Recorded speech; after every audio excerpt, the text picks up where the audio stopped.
नमस्कार दोस्तों, आपका स्वागत है आपके अपने चैनल जिया स्टोरी टेलर में। तो कैसे हो आप सब लोग? मैं आशा करती हूँ कि आप सब लोग स्वस्थ होंगे, मस्त होंगे और अपने जीवन में व्यस्त होंगे। दोस्तों, जन्म और मृत्यु दो ऐसे सत्य हैं जिन्हें चाहकर भी कोई बदल नहीं सकता। ना कोई किसी के जन्म का समय बदल सकता है और ना ही किसी को उसकी मौत से बचा सकता है। और इसी बात को साबित करने के लिए आज हम आपको एक ऐसी कहानी सुनाएंगे कि आप भी ये बोल उठेंगे कि मृत्यु का समय और जगह कोई नहीं बदल सकता। तो आज की हमारी कहानी का विषय है मृत्यु को कभी टाला नहीं जा सकता। तो चलो चलते हैं कहानियों की दुनिया में।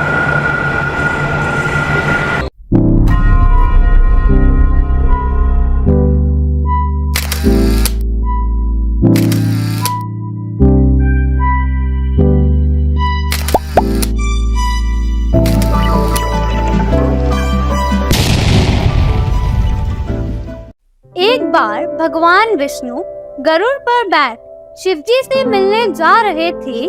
कैलाश पहुंचकर विष्णु जी भगवान शिव से मिलने चले गए और गरुड़ को द्वार पर ही रुकने को बोल गए। अपने स्वामी की बात मानकर गरुड़ देव द्वार पर ही रुक गए। तभी उनका ध्यान वहां बैठी एक छोटी सी चिड़िया पर गया। वो चिड़िया देखने में जितनी सुंदर थी उतनी ही चंचल भी। उसकी हरकतें बार बार गरुड़ देव का ध्यान अपनी ओर खींच रही थी। गरुड़ देव उसकी तरफ देखते हुए मुस्कुरा ही रहे थे कि तभी वहां यमराज आ गए। अंदर जाने से पहले वह कुछ देर द्वार पर रुके और बहुत ही अजीब तरह से उस चिड़िया को घूरने लगे। गरुड़ समझ गए कि यमदेव उस चिड़िया को इतने आश्चर्य से देख रहे हैं, मतलब इसका अंत पास ही है। लगता है कि लाश से वापस जाते समय वह इसे यमलोक ले जाएंगे। यमदेव तो शिवजी से मिलने अंदर चले गए, लेकिन गरुड़ देव को ये चिंता खाए जा रही थी। उन्हें चिड़िया की मासूमता पर दया आ गई और उसकी जान बचाने के लिए उन्होंने उसे अपने पंजों में दबाया और कैलाश से हजारों मीलों दूर जंगल में एक चट्टान के ऊपर छोड़ दिया। अब मन ही मन वह इस बात से बहुत खुश हो रहे थे कि अब इस प्यारी सी चिड़िया की जान बच जाएगी। गरुड़ देव वापस आए तो देखा यमराज कैलाश से वापस जा रहे हैं।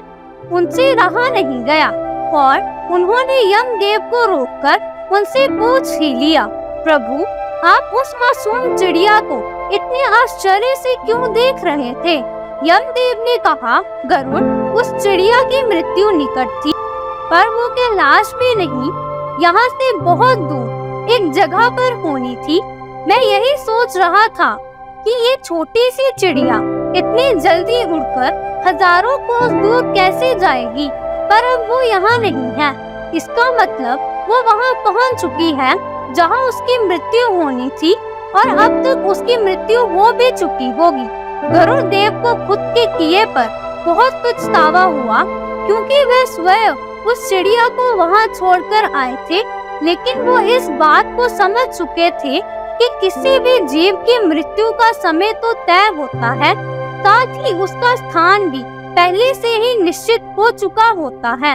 आप सबके साथ चतुराई कर सकते हैं, लेकिन मृत्यु के साथ नहीं। दोस्तों, क्या आप जानते हैं मृत्यु का देवता कहे जाने वाले यमराज किसके पुत्र हैं? आपको बता दें, यमदेव किसी और के नहीं बल्कि सूर्य देव के पुत्र हैं और इनकी माता का नाम संज्ञा है। जीवों की मृत्यु लाने वाले देवता यमदेव यमलोक के राजा हैं और इसीलिए इनका नाम यमराज है।